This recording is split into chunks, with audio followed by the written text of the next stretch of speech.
While Prince Salman is not the official ruler of Saudi Arabia, he's the one calling the shots from behind the throne, which also means he has access to billions of dollars, and he's developed a reputation for spending a lot of it. One of his biggest purchases is a $300 million French chateau, which was once the most expensive home in the world. Officially named Chateau Louis XIV, the mega mansion is located near Versailles and stuns onlookers with its marble statues, hedged labyrinth, and 57-acre landscaped yard. While the residence is kept as private as possible, it has attracted notable celebrity visitors, mainly because of its moat, which is a giant transparent underwater chamber with lots of sturgeon and koi swimming around. The home also features a wine cellar, movie theater, and a rotunda with an exquisite fresco on the ceiling. While the home might be very 17th century in style, inside there are tons of modern high-tech features, like fountains, a sound system, lights, and ultra-silent air conditioning that can all be controlled remotely with an iPhone or iPad. The official ownership of the chateau is carefully shrouded by shell companies in France and Luxembourg. Those companies are owned by 8 Investment Company, a Saudi firm managed by the Crown Prince's personal foundation.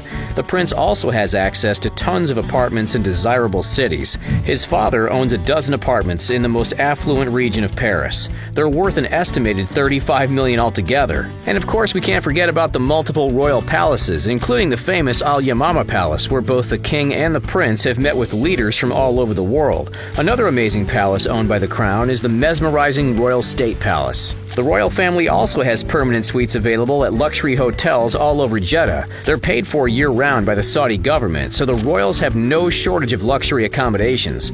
For some reason, royals all around the world seem to have a thing for gold vehicles, as ugly as they are. Well, Prince Salman is no exception to this trend. His collection of luxury vehicles includes a gold Lamborghini Aventador worth $7.5 million, a gold Bentley Continental Flying Spur worth $6.5 million, a gold Rolls-Royce Phantom Coupe estimated to be worth about $8 million, an impressively unique gold Mercedes-AMG G63 6x6 truck worth $4 million, but the best and most expensive, best in quotations, gold vehicle he currently owns is a gold Bugatti Veyron worth $12.5 million, of which there are only 17 gold models in the entire world. Rounding out the prince's collection are a Mercedes S600 Guard worth $1.4 million, and his most modest car, a Range Rover Sentinel worth $500,000. But the prince's luxury models of transportation don't end there. He owns a $500 million super yacht named Serene. The 440-foot-long yacht is currently the 15th largest yacht in the world, and it has not one, but 2 helipads. There are also 3 swimming pools, a supersized hot tub, a sauna, a fully equipped spa, too. There are multiple bars, including one right beside the hot tub, and of course they're fully stocked at all times. To keep the prince and his guests entertained while at sea, the massive boat even has its very own indoor rock climbing wall. The Saudi royal family also owns multiple private Boeing 747-400 passenger jets worth over $100 million each. The planes have huge meeting rooms, featuring a lot of gold accents, and some of them even have throne rooms. The family also owns some custom Boeing 767s worth $185 million each. They feature huge master bedrooms and 63 seats. There are 7 televisions in each plane, and they offer the prince and his entourage 1,066 square feet of cabin space. Sure, the planes are expensive to buy, but they're also super expensive to keep in the air. They cost as much as $30,000 an hour to operate. While Salman was an ambassador for the United States, it's reported he spent over $8 million on travel between the U.S. and Saudi Arabia. Another huge perk of being a member of one of the world's richest families is the amount of rare, one-of-a-kind things you have the money to buy.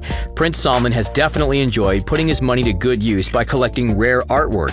He spent $450 million for Leonardo da Vinci's painting Salvator Mundi at an auction that required a $100 million deposit just to qualify for bidding. The 500-year-old painting was rumored to have been displayed on his yacht not long after he bought it. Well, of course, he bought it, he wants to enjoy it. What do you want? It's also rumored that the prince was the one behind the purchase of a $432,000 Hermes bag. The Himalayan crocodile Birkin bag was sold to an unspecified member of the Saudi royal family, but the prince has the biggest reputation for buying expensive luxury items. The Lavish bag features Nilo crocodile and is meant to evoke images of the majestic Himalayan mountains. It has 18-karat white gold hardware, studded with white diamonds. Another reputation the royal family has developed? Loving lavish vacations. The royal family has a vacation home in Cannes, an historic villa that has hosted many celebrities and political figures, like Sir Winston Churchill. It was officially bought by the royal family in 1979. Whenever the family visits now, the government completely shuts down the nearby beach so they can have private access. And that's not the only luxe vacation the royal family splurges on. The king also has spent over $100 million on a Moroccan vacation. He apparently traveled with 1,000 guests, who were mostly booked in luxury hotels in the area, while the king stayed at his 74-acre summer palace, which has helipads and private beach access. The month-long trip is estimated to have cost about 1.5% of Morocco's annual foreign tourism revenue in 2017. In case you were wondering, the king and the crown prince also reportedly spent more than $30 million renting out villas in the Maldives. They booked 3 entire resorts for an entire month, causing backlash when guests had their reservations canceled at the last minute. So how did the Saudi royal family become worth more than $1 trillion? Well, most of the royal family's wealth is thanks to the enormous reserves of petroleum discovered in Saudi Arabia more than 75 years ago. Oil producer Saudi Aramco is the most valuable company in the world and earned $68 billion in the first 9 months of 2019 alone. The company's value passed $2 trillion after share prices soared in March of 2020. Royal family members also get paid for being royals, which definitely helps them stay wealthy. They're all given stipends ranging up from $270,000 a month for a son of the founding king to $8,000 a month for his great-great-grandchildren.